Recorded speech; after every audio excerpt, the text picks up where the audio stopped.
Kita lanjutkan hadis mursal sekarang ya. Wa mursalun minhu sahabiyyu saqat. Jadi hadis mursal itu adalah hadis yang seorang sahabat tidak disebutkan di sana, ya. Jadi di sana itu antara Rasulullah dan tabi'in langsung loncat begitu, ya. Sahabatnya nggak disebutkan.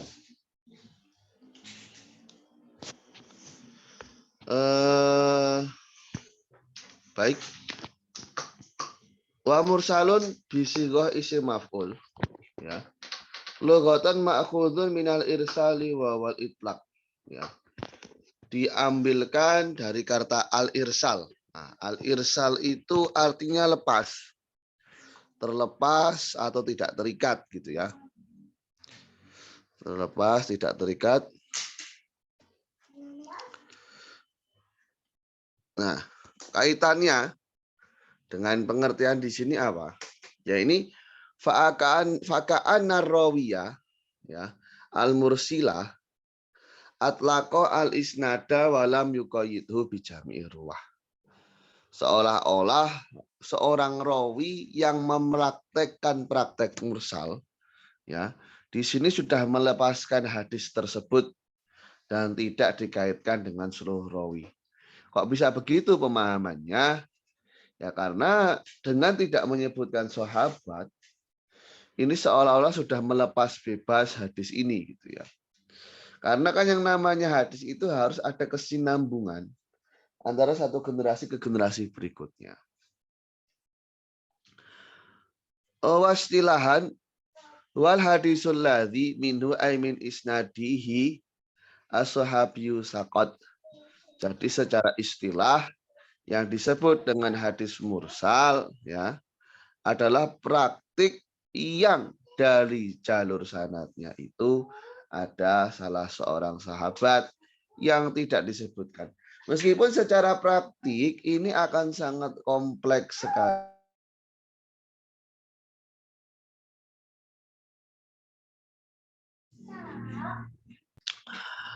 Kadang saja, ya kadangkala seorang sahabat, ya, seorang sahabat itu tidak melulu mendapatkan hadisnya langsung dari Rasul.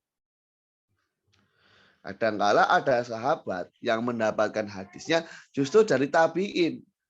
Loh, gimana maksudnya? Begini, para sahabat ada yang oleh Rasul itu diutus untuk pergi ke berbagai daerah mendakwahkan Islam. Sehingga konten-konten hadis yang Rasul sampaikan di Madinah ini tidak didapati oleh para sahabat yang melakukan rihlah dakwah. Nah, justru konten itu beliau-beliau dapatkan dari para tabi'in, yang tabi'in itu hidup di Madinah atau menjadi murid dari sahabat yang di Madinah. Nah, ini nanti juga akan menjadi sudut kajian dalam mustalahul hadis ya. Meskipun kalau kita bahas dalam atau baikuniah atau takdir ini tidak semendetail itu ya. Cuman yang saya maksudkan di sini ternyata konsep dari mursal ini bisa sangat kompleks sekali. Kadang setelah Rasul terdapat sahabat dan setelah sahabat bukan langsung tabi'in melainkan sahabat yang lain. Ya, karena kalau sebagaimana praktek yang pertama tadi mungkin Rasul ke sahabat, sahabat ke tabi'in, kemudian ke sahabat lagi. Ya, maka lebih mungkin juga terjadi manakala Rasul menyampaikan sahabat dan sahabat ini menyampaikan ke sahabat yang lain. Nah, praktik dari pengertian yang disebutkan di sini bi an wafa'ahu atabiyu ila nabi sallallahu alaihi wasallam wa asqata as-sahabiyya, yakni manakala ada seorang tabi'in ya yang memarfukkan hadisnya kepada Nabi. Ya, sebagaimana sudah kita singgung sebelumnya, yang dikehendaki hadis marfu adalah hadis yang berending kepada Nabi. Tapi di sini yang menjadi problemnya adalah manakala seorang tabi ini langsung saja bypass, langsung potong jalur kepada Nabi Muhammad Shallallahu Alaihi Wasallam dan tidak menyebutkan sahabat. Wada khilafus sahih indahu. Ya. Ini nggak bisa dibenarkan menurut para ahli hadis. Itlau ulima anna sakita wa sahabiyu lama sago li ahadin ayah talifah fi hujjatihi. Ma'anal jumhura ala do'fihi wa adami hujjatihi. Jadi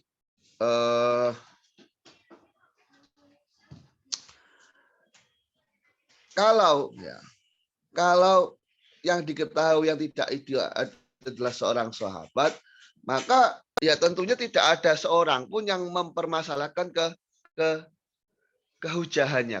Karena kan tahu, oh itu sahabat kok, yang nggak disebutin sahabat semuanya adil.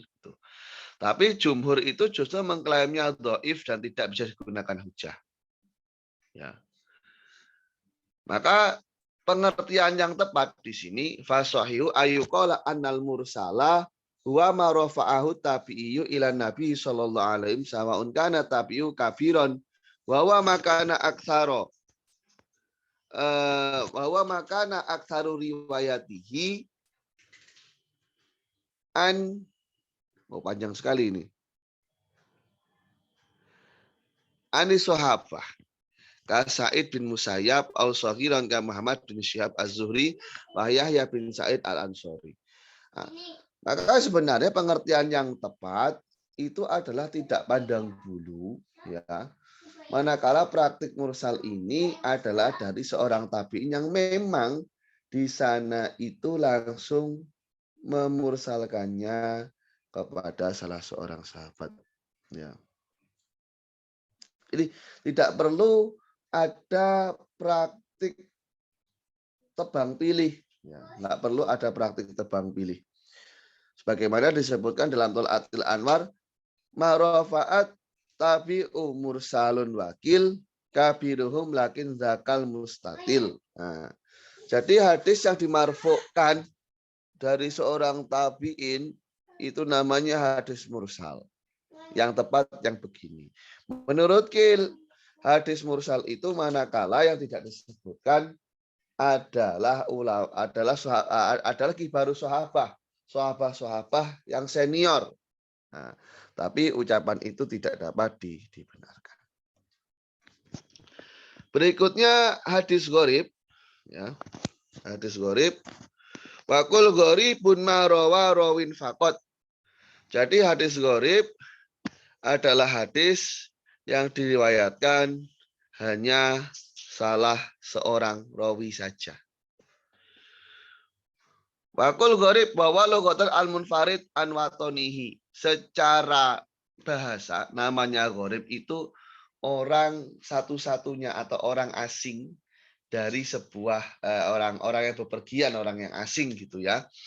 Jadi dia pergi dari daerah tanah kelahirannya. Ya pelancong lah secara harfiah gitu. Dan sumyal hadis bidzalika. Nanti ada hadis dinamakan dengan gharib. Ling firati rawihi, ya ling firati rawihi an ghairihi. Manakala nanti perawinya itu cuma satu orang, tidak bersama dengan yang lain. Dalam artian dia bisa jadi adalah satu-satunya seorang rawi. Memang secara praktik hadis gharib ini ada beberapa macam. Bisa praktiknya nanti dalam setiap generasi itu hanya satu orang. Ada yang praktiknya itu dalam satu generasi saja, dalam generasi manapun, itu hanya satu orang saja, sedangkan di generasi yang lain itu bisa banyak.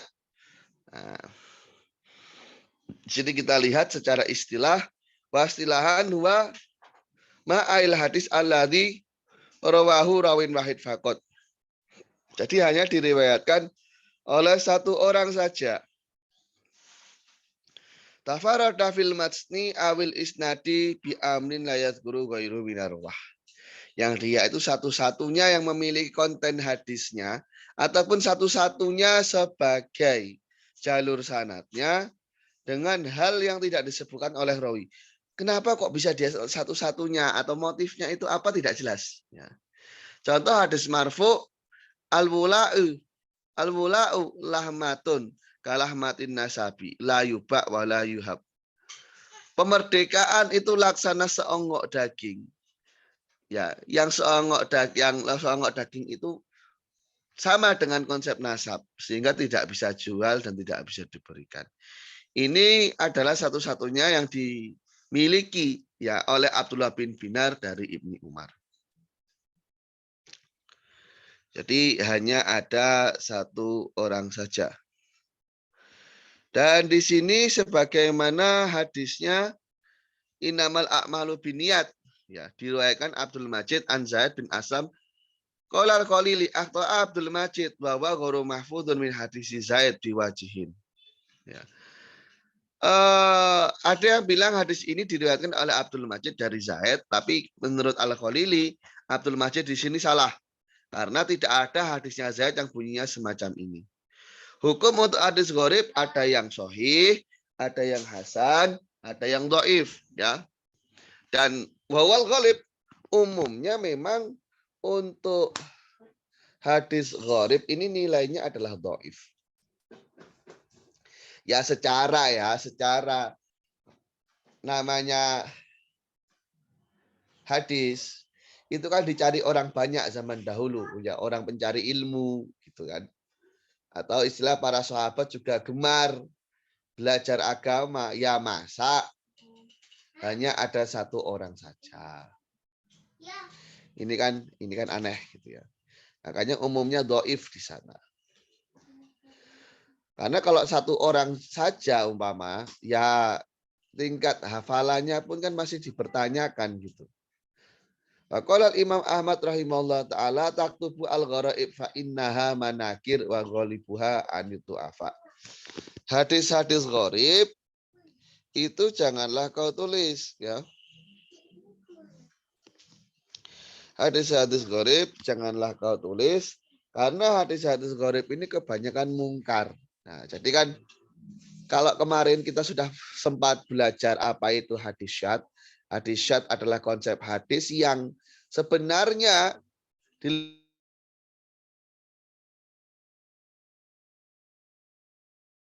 namun ternyata rawi lain yang levelnya lebih tinggi dari dia. Nah, mirip dengan konsep syadz adalah hadis munkar.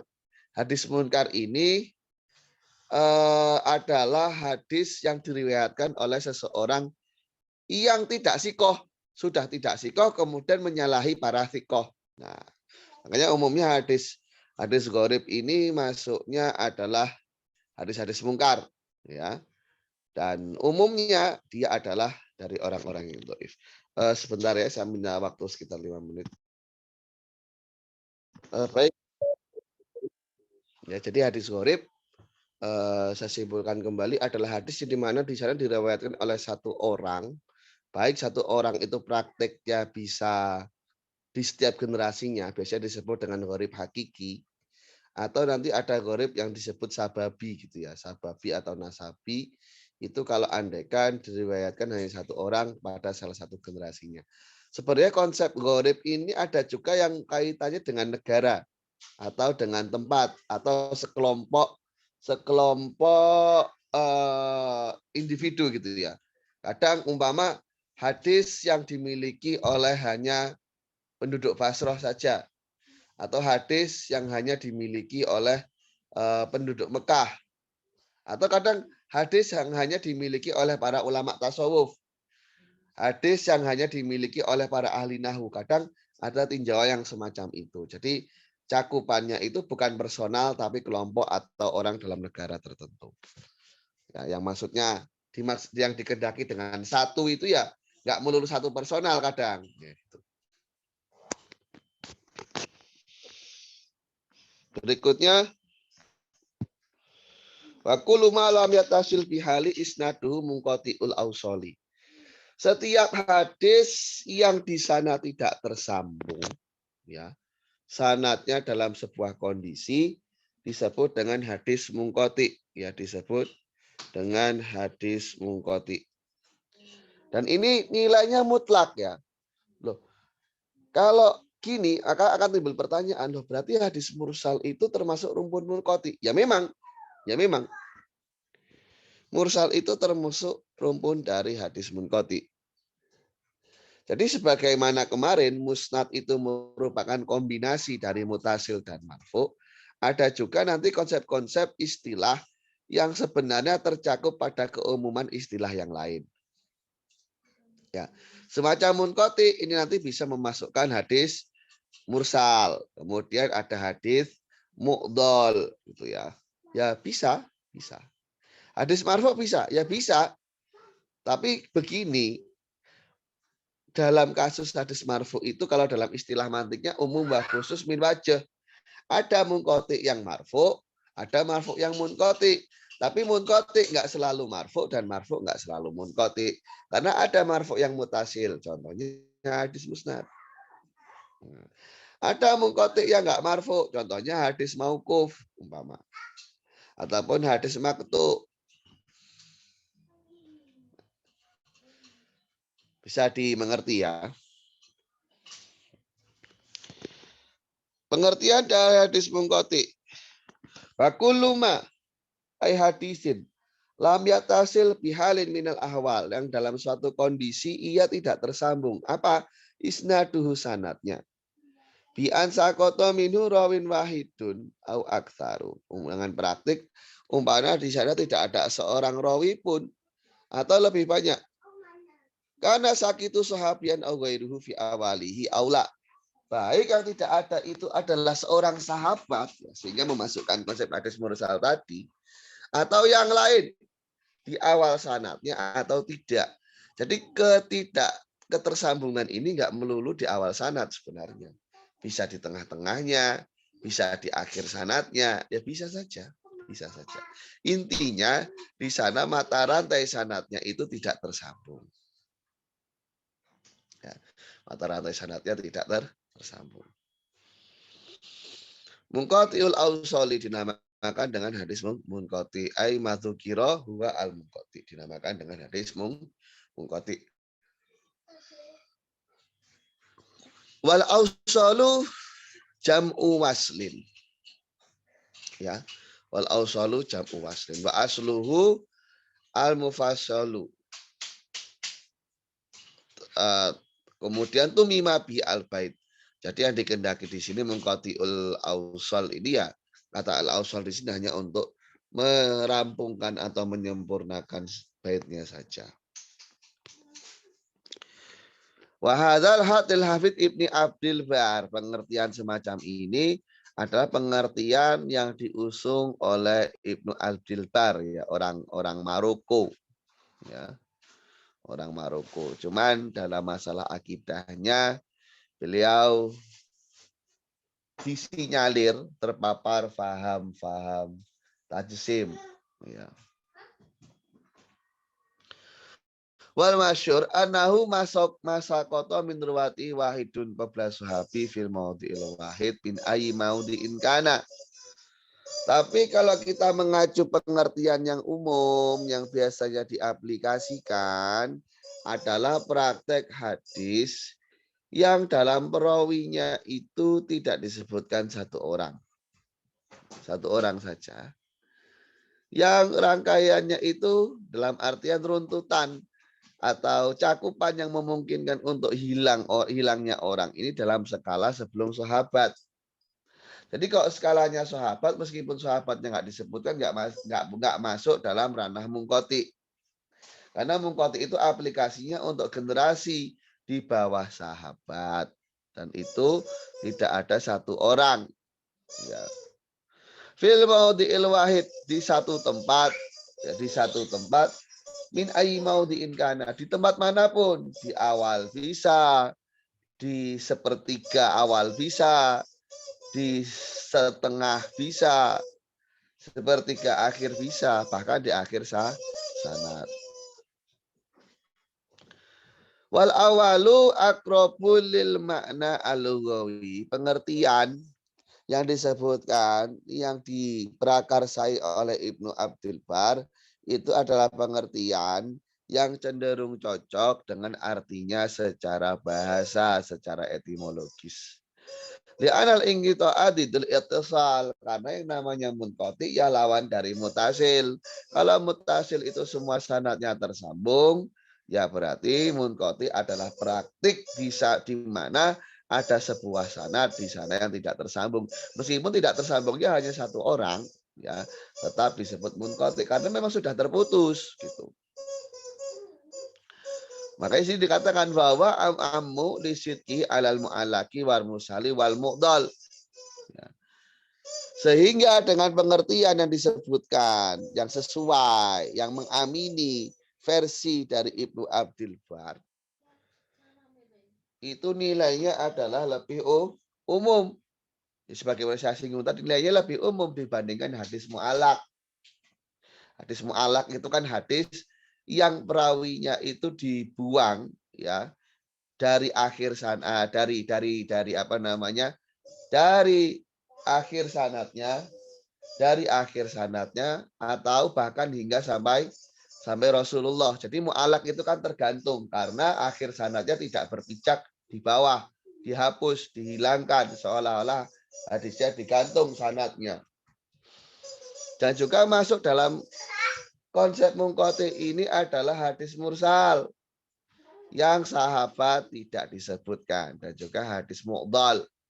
Hadis mu'dhal ini adalah praktek hadis yang sanad perawinya hilang dua orang secara berurutan. Jadi ada seorang murid dan guru yang di sana tidak disebutkan dua level. Nah, tapi mengacu pengertian yang kedua yang dianggap masyhur oleh menulis Taqriyus Sunniyah ini, pengertian yang kedua ini aksarus istikmalan. Selain familiar juga sering diaplikasikan.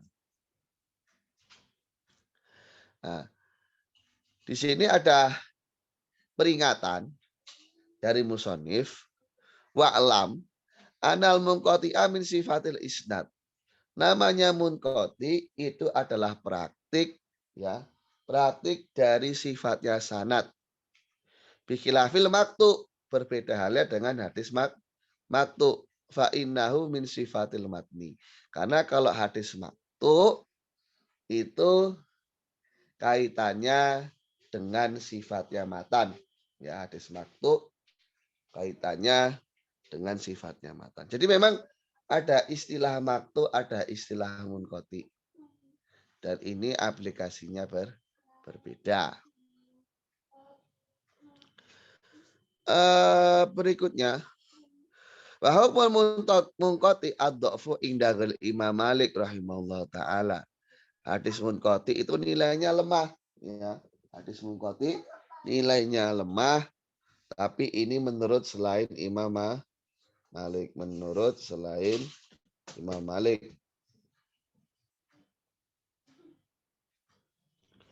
Sampai sini dulu ada yang ingin ditanyakan atau tidak kira-kira, silahkan.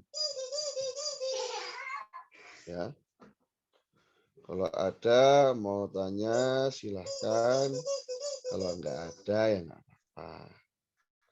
Tapi sepertinya enggak ada ya. Sepertinya enggak ada. Oke, kalau gitu saya lanjutkan lagi. Saya lanjutkan.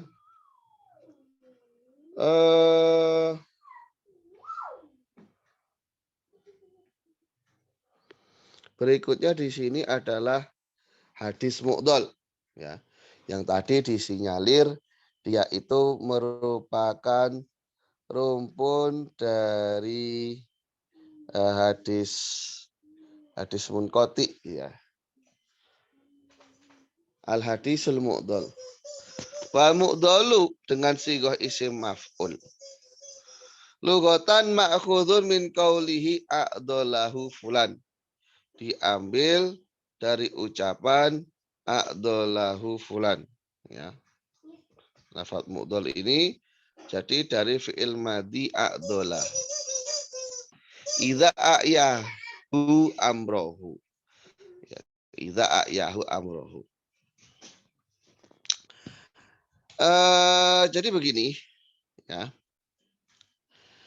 Aiyahu itu secara harfiah ya.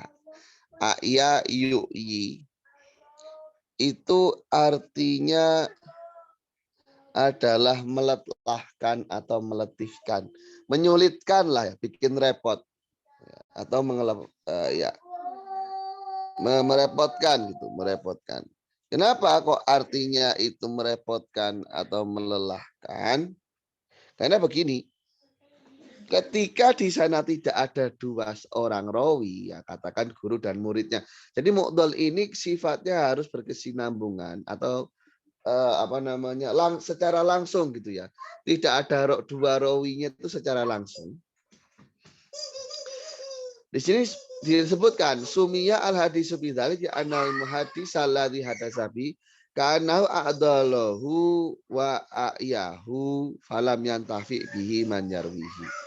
Karena begini, seorang rawi yang meriwayatkan hadis dengan sanad mu'dhal ini, dia itu berarti memaksakan supaya hadis ini diriwayatkan. Padahal di sana praktiknya tidak bermanfaat.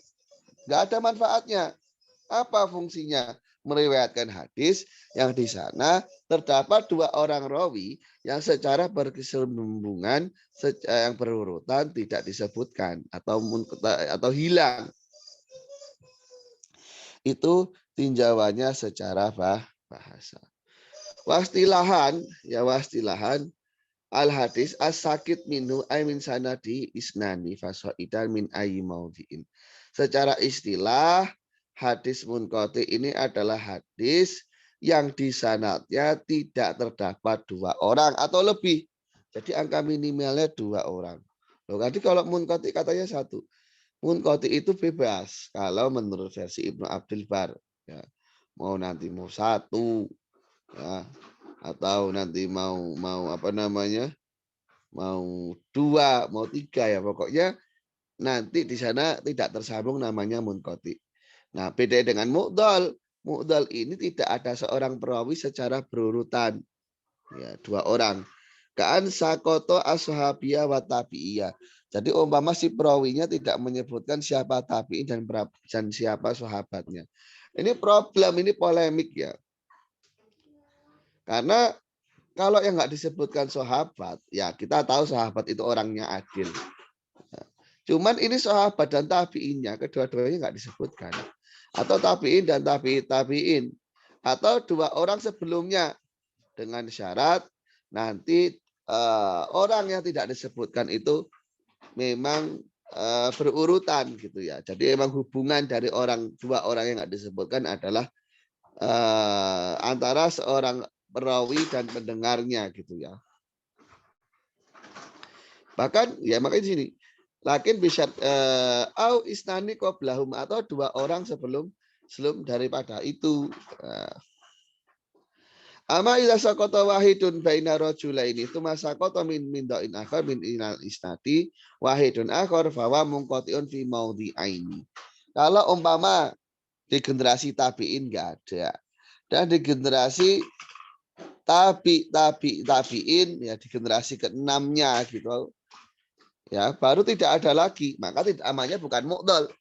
Karena mu'dhal ini ketentuannya untuk yang keterputusan atau tidak disebutkannya dua orang rawi itu secara berurutan gitu ya. Jadi kalau dua orang tidak disebutkan tapi enggak berurutan, ya namanya adalah bukan hadis mu'dhal, melainkan munqati. Melainkan munqati. Contoh dari hadis mu'dhal adalah hadis yang diriwayatkan oleh Imam Malik ya. Hadis yang diriwayatkan dari Imam Malik rahimahullah taala fil Muwatta dalam kitab Muwatta annahu qol balaghani an Abi Hurairah radhiyallahu anhu anna Rasulullah sallallahu alaihi wasallam qol lil muluki ta'amuhu wa kiswatuhu.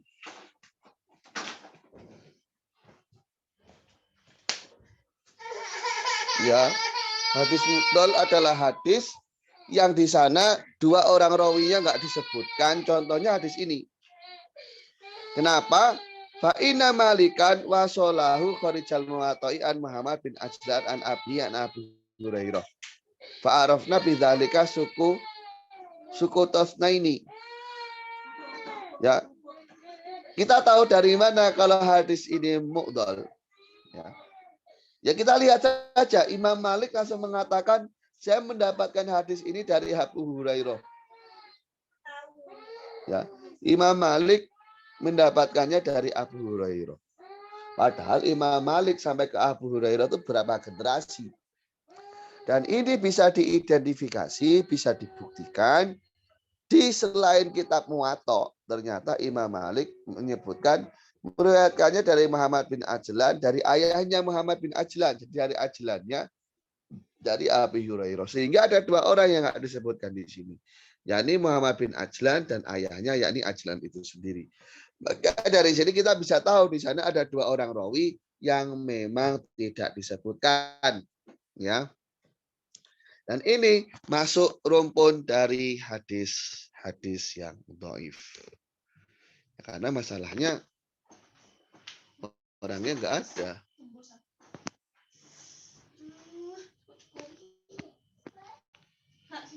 Berikutnya ada hadis mudallas. Wa ma'ata mudallasan nau'ani. Jadi hadis yang di sana ada pengkaburan data. Ya. Jadi datanya itu bukan tidak valid, tapi datanya ini di sini ada yang dirubah. Gitu. Mudallas wa ma'ai wal hadis alladzi ata halakaunihi mudallasan. Hadis yang disampaikan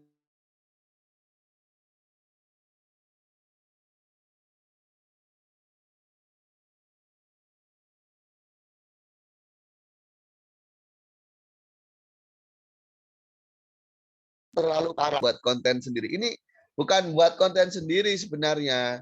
Cuman di sana itu ada data yang tidak disampaikan secara utuh. Gitu. Atau ada data yang dirubah. Ini ada dua macam. Ya. Dalasa itu ma'khudhun minad dalasi bitahrik. Ya, wa ikhtilatu dzolam bin nur. Yakni praktik bercampurnya antara kegelapan dan cahaya. Jadi ya samar-samar gitu ya. Samar-samar, dibilang terang ya juga enggak. Dibilang gelap ya juga enggak. Jadi antara gelap dan terang. Ya, antara gelap dan terang. Samar-samar. Sumia al-hadis bidzalik. Hadisnya dinamakan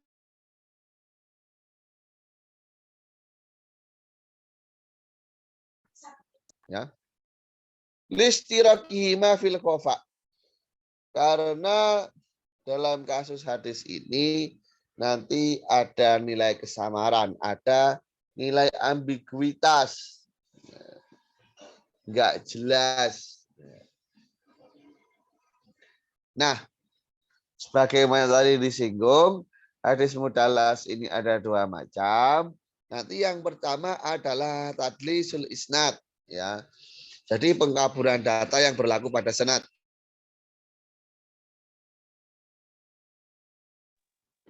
Gimana yang dimaksudkan dengan pengkaburan mata rantai sanad? Bahwa ayus koto arrawi.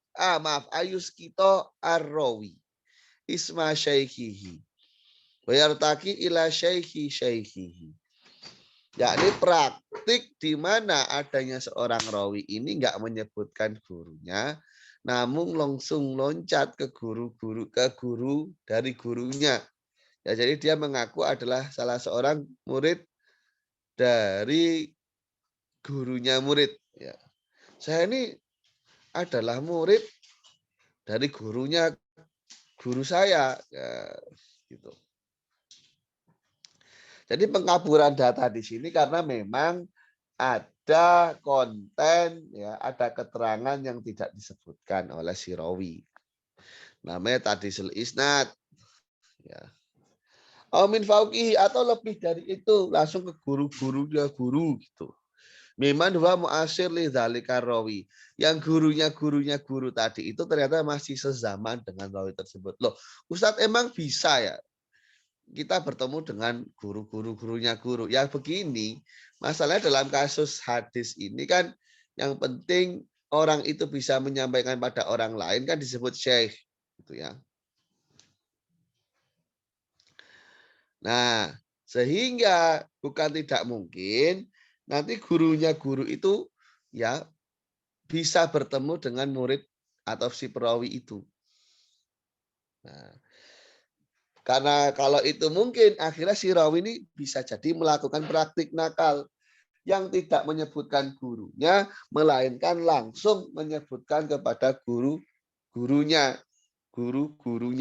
Nah, Fayustatu dzalika ilaihi. Nah, maka langsung ia loncat ke kakek gurunya ya. Langsung ke kakek gurunya atau buyut gurunya gitu. Loncat gitu ya.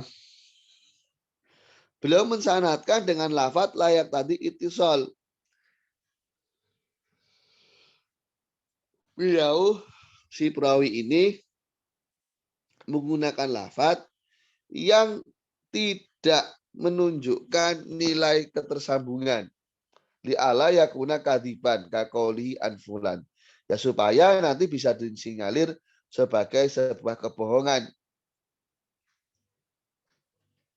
Sebagaimana diucapkan anfulan. Wa ila hadza asyara biqaulihi al-awalu al-isqatu li syekh alladzi hadatsahu. Jadi tidak menyebutkan syekh yang ia riwayatkan hadisnya. Nah, kenapa kok begitu? Likaunihi sohiran au dhaifan walau ingda ghairihi faqat. Ya karena bisa jadi gurunya ini masih anak-anak loh. Masuk anak-anak gimana ya? Usianya lebih muda daripada si rawi gitu. Jadi kan ya ada motif-motif nanti guru saya ketahuan kalau lebih muda dari saya, ini agak kurang sip lah, agak kurang greget gitu. Atau gurunya ini seorang perawi yang lemah.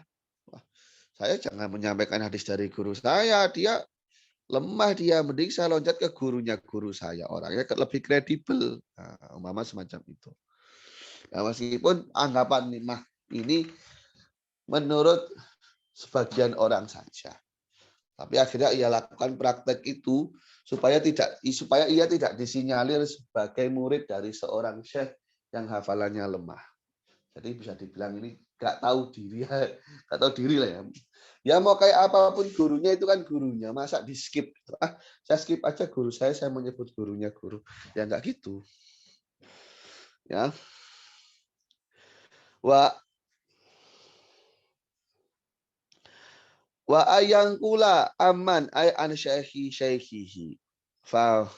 Faman fauqahu ya. Jadi bisa saja menukil dari gurunya guru atau guru dari guru-gurunya guru. Ya. Waman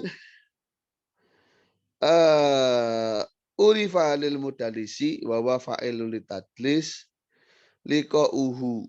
Ya, jadi memang di sana dia dianggap memungkinkan untuk bertemu dengan gurunya guru gitu. Akhirnya dia memang melakukan tadlis, pengkaburan data. Oh, ini kalau saya karang, saya ketemu sama gurunya guru bisa nih. Soalnya katakan ya usianya nggak terpaut jauh gitu ya. Lafaz yang digunakan biasanya anfulan. Jadi menggunakan konsep hadis mu'an'an. Atau pakai ana. Ya hadis mu'an'an bisa. Contohnya tiba-tiba anna fulanan. Atau tiba-tiba kola fulan. Nah nantinya ilam yu'asir al-mudalis al-marwi anhu. Kalau si rawi yang melakukan penggaburan data ini tidak semasa. Ya, tidak semasa dengan gurunya guru tadi. Falayu sama tadlisan alal masyhur. Ya, maka praktek semacam itu tidak dinamakan dengan tadlis. Ya meskipun apa yang ia lakukan itu adalah parah ya. Nah,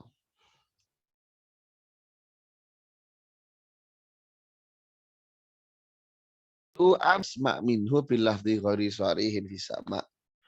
Jadi yang dikehendaki dengan tadlis itu sebenarnya apa? Apa pengertian tadlis? Ya, yakni adalah praktik manakala ada seorang laki-laki yang menyampaikan hadis, yang menyampaikan hadis dari orang yang tidak ia dengar. Soalnya kan gurunya guru tidak pernah menyampaikan ke ia, yang menyampaikan kan gurunya. Nah, gitu loh. Ini langsung bypass ke gurunya guru, tapi beliau tidak gunakan si rawi yang melakukan tadlis ini ya, dia itu tidak menggunakan lafadz yang sorry, tidak menggunakan lafadz yang jelas-jelas menunjukkan bahwasanya ia mendengar, ya, yang mendengar konten hadisnya. Jadi ada ketentuan, ya ada ketentuan. Nanti memang apa namanya, pengkaburan data ini seorang laki-laki menyampaikan hadis ya pada orang yang sebenarnya tidak pernah ia dengarkan darinya dengan lafadz yang seolah-olah ya, dengan lafadz yang tidak memberikan kejelasan apakah benar sama atau tidak. Nah, jadi sebenarnya di sini ya nggak melulu bohong ya, karena dia di sana sendiri dalam menyampaikan hadisnya tidak menyebutkan dengan keterangan yang lengkap, ya, dengan keterangan yang jelas apakah dia benar sama kepada guru tersebut atau tidak.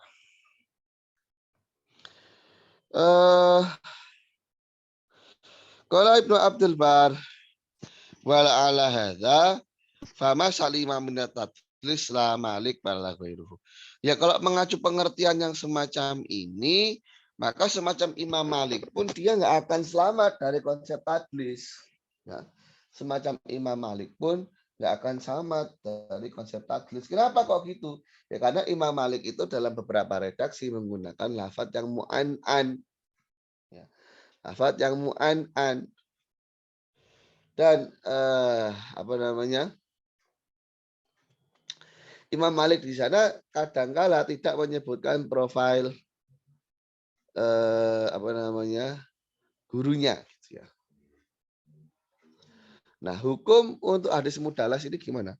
Bahwa hukum ada muqabilil mudallasi fihi, hadis yang dilakukan tadlis itu tidak bisa diterima. Nah, nggak bisa diterima ya karena tidak bisa diafirmasi nilai kebenaran kontennya. Ya, nilai kebenaran kontennya itu nggak bisa dideteksi gitu ya.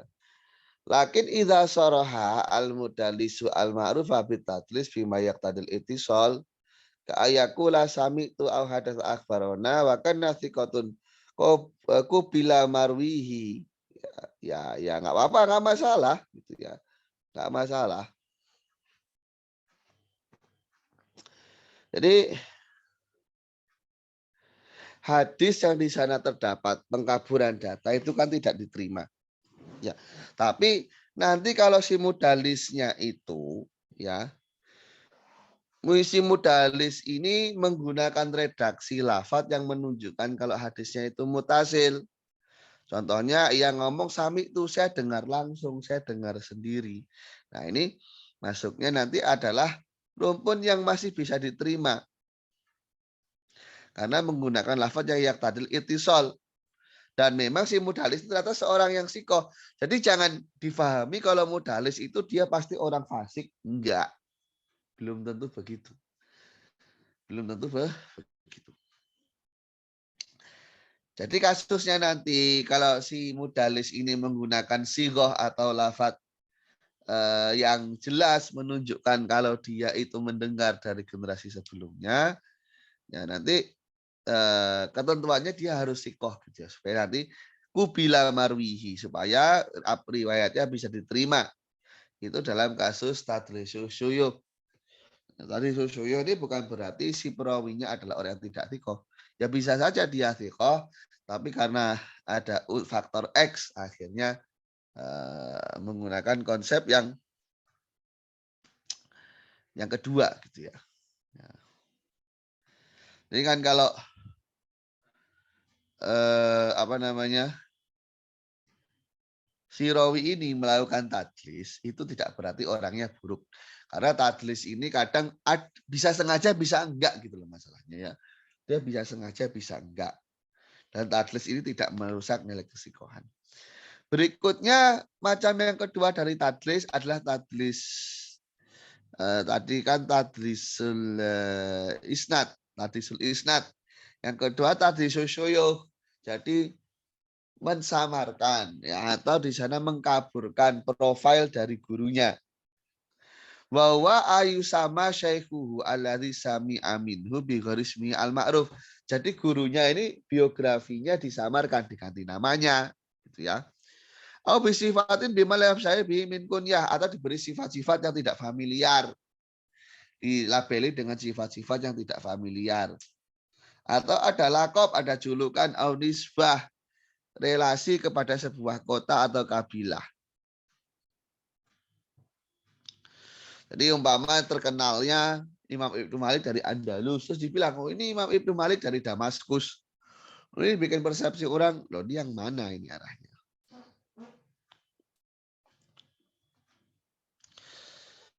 Tujuannya pali ajli antus aba ala ghairi atorik. Jadi memberikan label yang susah difahami, yang tidak familiar. Yang tidak familiar dari sosok rawinya itu tujuannya apa? Ya supaya memang sanatnya itu tidak, sanatnya itu supaya susah untuk dikaji. Ya. Supaya sanatnya itu susah untuk dikaji. Kenapa dianggap susah? Ya karena ada perawi-perawi yang secara sekilas mereka bukanlah perawi yang familiar. Tapi meskipun begitu sebenarnya mereka perawi handal sebagaimana biasa. Hanya saja si rawi ini agak nakal. Diberi label-label yang tidak familiar.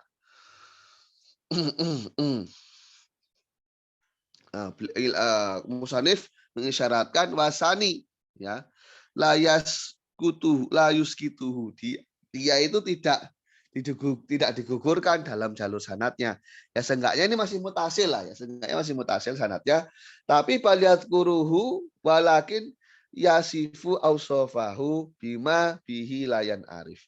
Jadi menyebutkan sifat-sifat dari syekh yang sifat-sifat itu tidak familiar untuk syekh. Memang tujuannya supaya jalur sanatnya ini susah untuk diidentifikasi. Contohnya qaulu Abu Bakar bin Mujahid hadatsana Abdullah bin Abi Abdillah. Ya, di sini yuridu bi Abdullah bin Abi Daud As-Sajistani. Ya.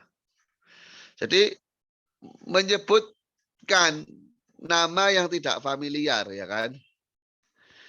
Nama yang tidak familiar. Jadi Abdullah bin Abi Abdillah. Padahal Abdullah bin Abi Abdillah itu adalah Abdullah bin Abi Daud As-Sajistani. Jadi diganti nama ayahnya gitu ya. Nama ayahnya harusnya kan Abdullah bin Abi Abdullah. Abdullah bin Abi Abdullah. Maaf. Harusnya kan Abdullah bin Abi Daud As-Sajistani. Harusnya begitu. Abdullah bin Abi Daud As-Sajistani. Jadi kemudian diganti lakopnya atau namanya, lebih tepatnya nama orang tuanya menjadi Abdullah bin Abi Abdillah. Ini salah orang ntar ya. Imam Mahdi mengatakan wasani lam yuskitu lakin yasifu ausofahu bima bihi la yu'rafu. Ini adalah ucapan yang tepat andaikan musonif mengatakannya menggunakan redaksi yang semacam ini. Fa innahu layan arif la yu'raf lughatan. Bahasa layan arif itu bukanlah bahasa yang familiar dalam lughah. Hukum untuk tadlisus syuyukh nanti tergantung motif apa yang ia niatkan manakala melakukan pengkaburan data.